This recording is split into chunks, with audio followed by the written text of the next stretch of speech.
Hi friends, আসসালামু আলাইকুম। আরও একটি ব্র্যান্ড নিউ স্পেশাল ভিডিও নিয়ে আপনাদের সামনে উপস্থিত হলাম। আজকে আমি দেখাবো কীভাবে এই ধরনের স্টাইলিশ 3D লোগো ডিজাইন করবেন। এই লোগো ডিজাইনটিতে যতগুলো পিএনজি পিকচার ব্যবহার করা হয়েছে সবগুলো পিকচার আনজিপ করার জন্য আপনার পাসওয়ার্ডের প্রয়োজন হবে। এই পাসওয়ার্ডটি ছাড়া আরও 5টি পাসওয়ার্ড ভিডিওর মধ্যে রয়েছে, সেগুলো দেখে আপনারা কালেক্ট করবেন। পাসওয়ার্ড ছাড়া কিন্তু আপনারা এক্সট্রাক্ট করলে কোনো ফাইল থাকবে না, এই জন্য পাসওয়ার্ডগুলো ভালোভাবে কালেক্ট করে তারপর এক্সট্রাক্ট করবেন। ভিডিওটির কোনো অংশ বুঝতে অসুবিধা হলে আমার ফেসবুক পেজ আকাশ অনলাইন স্কুল, সেখানে নক দিবেন। আমি সেখানে আপনাদের সমস্যার সমাধান দেওয়ার চেষ্টা করবো ইনশাল্লাহ। তো ফেসবুকে গিয়ে সার্চ করলে হবে আকাশ অনলাইন স্কুল লিখে, তো পেজটি পেয়ে যাবেন।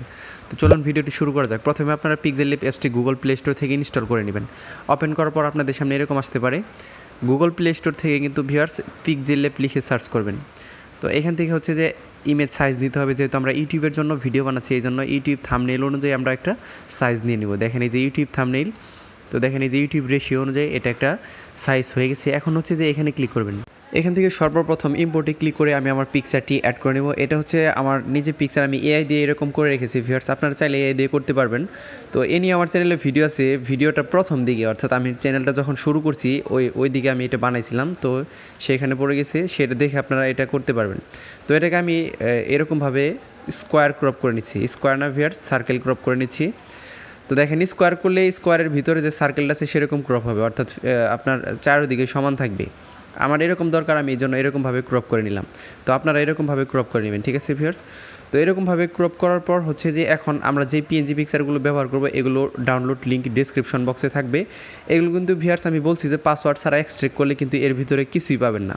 এই জন্য এটা সুন্দরভাবে পাসওয়ার্ডগুলো কালেক্ট করে তারপর হচ্ছে এক্সট্রাক্ট করার সময় পাসওয়ার্ডগুলো চাইবে, তখন পাসওয়ার্ডগুলো দিলে তারপর হচ্ছে আপনার এটা এক্সট্রাক্ট হবে। এছাড়া কিন্তু এক্সট্রাক্ট করলে আপনার ফাইল তৈরি হবে, কিন্তু ফাইলের ভিতরে কিন্তু কিছু থাকবে না ভিউয়ার্স, আমি কিন্তু বারবার বলে দিচ্ছি। আবার যখন এক্সট্রাক্ট করবেন তখন ইনবক্সে এসে বললেন না যে ভাইয়া আমি এটা এক্সট্রাক্ট করছি, এটা হয় না, এটা সেটা, এরকম না ভাইয়া। আপনার পাসওয়ার্ডগুলো সঠিকভাবে কালেক্ট করে যদি আপনি বুঝতে না পারেন তাহলে আমার ইনবক্সে সেন্ড করেন, আমি সেটা সরাসরি আপনার ইনবক্সে সেন্ড করে দিতে পারবো। তো এখন হচ্ছে এই লেয়ারটিকে নিচে দিয়ে দিলাম। নিচে দেওয়ার পর দেখেন নিচে যে একটু বাড়তি অংশ আছে সেইটুকু আমাদের কেটে দিতে হবে। আগে সুন্দর করে আপনার পিকচারটা প্রথমে ভালো করে বসিয়ে নেবেন, যতটুকু অংশের মধ্যে বসানো সম্ভব বা বসালে ভালো দেখা যাবে। এখন হচ্ছে যে ইরেজার অপশন থেকে দেখেন নিচে একটু অংশ কেটে দিতে হবে, এই যে জাস্ট এই যে এইটুকু অংশ। এটা হচ্ছে ব্রাশ সাইজ, এটা হচ্ছে ব্রাশের পজিশন, আপনি কোথায় রেখে এটাকে ব্রাশ করতে চান। এই দেখেন পজিশনটা একটু নিচে চলে গেছে। তো এরকমভাবে আপনারা হালকাভাবে এতটুকু অংশ কেটে নেবেন, আপনাদের যতটুকু প্রয়োজন ততটুকু কেটে নেবেন। আপনাদের যদি কাটার প্রয়োজন না পড়ে তাহলে কাটবেন না। তো আমার কাটার প্রয়োজন হলে আমি কেটে নিলাম। এখন হচ্ছে আরেকটা পিকচার ব্যবহার করতে হবে, ক্রাউন। এগুলো কিন্তু ভিউয়ার্স পিক্সেলল্যাব দিয়ে বানানো যায়, আপনারা চাইলে এগুলো নিজে নিজে চেষ্টা করে বানাতে পারবেন, আর আপনার কষ্ট করে ডাউনলোডও করতে হবে না, ঠিক আছে। তো হচ্ছে যে এই ক্রাউনের দেখেন এই ক্রাউনের যে নিচের অংশটুকু আছে সেটুকু কেটে দিতে হবে। তো সেটুকু কীভাবে কাটবেন, একইভাবে ভিউয়ার্স ইরেজার অপশনে যাবেন। এখান থেকে হচ্ছে যে আপনার এই যে ব্রাশ সাইজটা একটু বড় করে নেবেন, পজিশনটাকে একটু দূরে নিয়ে নেবেন, ঠিক আছে। এখন এটা ধরে সুন্দর করে এই জায়গা থেকে ক্রপ করে নেবেন। ভালো করে ফলো করবেন যাতে উপরের কোনো অংশ কেটে না যায়, তাহলে কিন্তু আবার ঝামেলা হবে। তো হচ্ছে যে এখন এটার কালার দিয়ে দিবেন হচ্ছে রেড কালার। তো আপনার পছন্দের কালার দিয়ে দেন, সমস্যা নেই, আমি রেড কালারটা দিয়ে নিলাম। এখন ভালো করে এটাকে বসাতে হবে, এই পিকচারের শেপ অনুযায়ী এটাকে বসাবো, ঠিক আছে, এরকমভাবে। তো হাত দিয়ে বসাতে না পারলে পজিশনে গিয়ে বসাবেন, ঠিক আছে ভিউয়ার্স। তো পজিশনে গিয়ে সুন্দরভাবে এরকম আস্তে আস্তে নাড়াচাড়া করে বসাতে পারবেন। এখন সবগুলো বসানো শেষ হলে এগুলোকে সুন্দর করে মার্চ করে একটা পিকচার বানিয়ে নেব, ঠিক আছে। এই ক্রাউন এবং কি যে শেপটাকে, এই আপনার ডানা, পাখির ডানাটা এবং ক্রাউনটাকে আমরা মার্চ করে একটা পিকচার বানালাম। এই লেয়ারটিকে আবার নিচে দিয়ে দেবো, কারণ হচ্ছে যে আমাদের পিকচারটা উপরে আসতে হবে। এটা এখন হচ্ছে যে স্ট্রোক অপশনে গিয়ে এটার একটা বর্ডার দিতে হবে, জাস্ট চিকন করে একটা বর্ডার দিলেই হবে। দেখেন এটা হয়ে গেছে। এখন শ্যাডো অপশনে গিয়ে এটাকে 3D ডিজাইন দিতে হবে। তো 3D ডিজাইন দেওয়ার জন্য এই ব্লার রেডিয়াসটা একটু বাড়িয়ে দিবেন, এই ওয়াই পজিশনটাকে সবচেয়ে বেশি বাড়াবেন, ঠিক আছে, 15-এর কাছাকাছি রেখে দিবেন। আর হচ্ছে যে আপনার ব্লার রেডিয়াস চাইলে আরেকটু বাড়িয়ে দিতে পারেন বা একটু কমিয়ে দিতে পারেন, সমস্যা নেই, আপনার যেরকম দরকার সেরকম করে নেবেন। তো দেখেন 3D হয়ে গেছে। এখন এই ডানাটাকে 3D ডিজাইন দেওয়ার জন্য প্রথমে আমরা ইমপ্রেস অপশন থেকে এটাকে ভালোভাবে এই ভেলভেটগুলো মানে ঠিক করে নিই। তারপর হচ্ছে দেখেন এটা নষ্ট হয়ে গেছে, এরকমভাবে ছোটো বড়ো করার পর দেখবেন আপনার ডিজাইনটি আবার ঠিক হয়ে যাবে। কারো ফোনে এরকম সমস্যা হয় এই ইমপ্রেস অপশনের থেকে। তো ইমপ্রেস অপশন যদি আপনি চালু করতে না পারেন, এটা জাস্ট 3D ডিজাইন দিয়ে দিবেন তাহলেই হবে। ইমপ্রেস অপশনে যে চালু করতে হবে এরকম কিন্তু না। দেখেন আমার পিকচারটাকে আমি শুধুমাত্র 3D ডিজাইন দিলাম, কিন্তু এটাকে ভেলভেট অপশন দিলে একটু বেশি প্রিমিয়াম ক্যাটাগরির মনে হয়, এজন্য ভেলভেট অপশন থেকে অর্থাৎ ইমপ্রেস অপশন থেকে আমি এই কাজটি করে নিলাম। এখন হচ্ছে আবার নতুন করে বসাতে হইলো। এখন হচ্ছে যে একটা শেপ অ্যাড করতে হবে, এটাকে 3D ডিজাইন দেওয়ার জন্য শেড অপশনে চলে যাবেন। শেড অপশনে যাওয়ার পর হচ্ছে যে এই ব্লার রেডিয়াস বাড়িয়ে দিবেন, ব্লার রেডিয়াস বাড়িয়ে দিলে এটাকে আরও সুন্দর দেখা যাবে। এখন এই পজিশনটাকে মাইনাস করবেন, এই পজিশনটাকে প্লাস করবেন কিছু, ঠিক আছে, 10 বা 15-এর কাছাকাছি রেখে দিবেন, বেশি বাড়াবেন না। এখন এই যে আমি যে বৃত্তটা বসাইছিলাম রিং, সেটা বসাবো, সেটা কীভাবে বানাবেন দেখাচ্ছি। এই বৃত্ত অ্যাড করার পর হচ্ছে যে এটার অপাসিটি 0 করে দেবেন। 0 করার পর হচ্ছে এই যে দেখেন স্ট্রোক হোয়াইট, এটাকে আপনারা যতটুকু প্রয়োজন ততটুকু করে নেবেন। আমার যতটুকু প্রয়োজন আমি ততটুকু দেখিয়ে নিচ্ছি।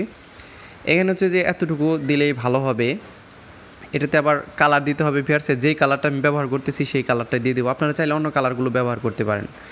এখানে হচ্ছে যে এই লেয়ারটিকে নিচে দিয়ে দিতে হবে। তো কীভাবে নিচে দিবেন, এখান থেকেও নিচে দিতে পারবেন বা লেয়ার অপশনে গিয়েও নিচে দিতে পারবেন ভিউয়ার্স, দুই জায়গা থেকে নিচে দেওয়া যায়। এখন হচ্ছে যে আবার এটাকে ইমপ্রেস অপশন চালু করে এটাকেও এখান থেকে ভিউয়ার্স ইমপ্রেস অপশন বেশি কাজে লাগে, ঠিক আছে। এই বৃত্তটার মধ্যে আপনার যে উপরে যে শেপটা ব্যবহার করলাম ডানা, সেটার মধ্যে ইমপ্রেস অপশন চালু না করলে ভিউয়ার্স আপনার ডিজাইনটি মনে হবে ভালোই, কিন্তু এইটার মধ্যে যদি ইমপ্রেস অপশন না চালু করেন তাহলে কিন্তু 3D ডিজাইনটা আপনি ভালোভাবে আকর্ষণীয়ভাবে ফুটিয়ে তুলতে পারবেন না।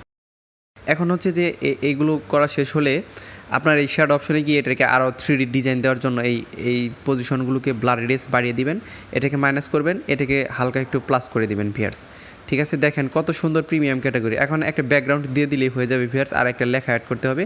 আপনার ইউটিউব চ্যানেলের নাম, ফেসবুক প্রোফাইলের নাম, আপনার যেটা ভালো লাগে সেটাই দিয়ে দিতে পারেন।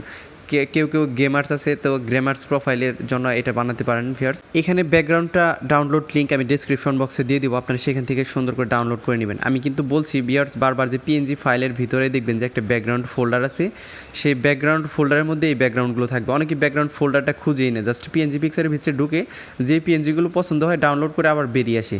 দেখবেন পিএনজি ফাইলের ভিতরে যাওয়ার পরেই দেখবেন উপরেই সবার উপরেই দেখবেন একটা ব্যাকগ্রাউন্ড ফোল্ডার আছে ওইখানে। তো ওইখানে যাবেন, ওইখানে যাওয়ার পর এগুলো ডাউনলোড করবেন। এখন একটি লেখা অ্যাড করতে হবে, আমি আমার চ্যানেলের নাম দিয়ে দেখাচ্ছি, আপনারা আপনাদের মনের মতো করে নামটা দিয়ে দিবেন, আপনাদের চ্যানেলের নাম বা যেটা পছন্দ হয় সেটা দিয়ে দিতে পারেন। এখানে হচ্ছে আমি আমার চ্যানেলের নামটা লিখে নিব, আকাশ অনলাইন স্কুল। তো আমি দেখাচ্ছি, এইটার মধ্যেও একটা ফ্রন্ট দিতে হবে ভিউয়ার্স, একটা স্টাইলিশ ফ্রন্ট দেবো। সেই ফ্রন্টটি কীভাবে ডাউনলোড করবেন আমি দেখিয়ে দিচ্ছি কোন ফ্রন্টটি ব্যবহার করব। তো এখন হচ্ছে যে ফ্রন্টে যাবেন, এখান থেকে এই যে মাই ফ্রন্ট, এখান থেকে এই ফ্রন্টের নাম হচ্ছে ফার্স্ট হ্যান্ড। তো এই যে দেখেন ফার্স্ট হ্যান্ড, এটা যদি আপনি ক্রোম ব্রাউজারে গিয়ে সার্চ করেন ফার্স্ট হ্যান্ড লিখে, এটা হচ্ছে ডি ফন্টের একটি ফ্রন্ট, এটা আপনারা পেয়ে যাবেন, সেখান থেকে খুব সহজে ডাউনলোড করতে পারবেন। এটা টাকা দিয়ে কিনতে হবে না, এটা ফ্রি ভার্সন। এখন হচ্ছে এটার 3D ডিজাইন দেওয়ার জন্য শ্যাডোতে চলে যাবেন। এখান থেকে এটা অন করার পর এখান থেকে ব্লার রেডিয়াস কমিয়ে বা বাড়িয়ে যতটুকু প্রয়োজন ততটুকু দিয়ে নেবেন। এক্স পজিশনটাকে মাইনাস করবেন, ওয়াই পজিশনটাকে প্লাস করবেন, ঠিক আছে। এক্স পজিশনটাকে আমি -10-এর কাছাকাছি বা 7 রেখে দিলাম। এখন হচ্ছে এটার কালার দিতে হবে। তো কালারে যাওয়ার পর হচ্ছে যে আপনার যেই কালারটা ভালো লাগবে সেই কালারটা দিয়ে দিবেন। আমি এই কালারটা দিয়ে দিচ্ছি। এখন এটাকে বাঁকানোর জন্য এই যে দেখতে পাচ্ছেন ভিউয়ার্স, এই যে কার্ভ অপশন, এখান থেকে যাবেন। কার্ভ অপশনে যাওয়ার পর এই যে আপনার যতটুকু প্রয়োজন ততটুকু আপনি কমিয়ে বেশি করে নেবেন, কম বেশি করে নেবেন।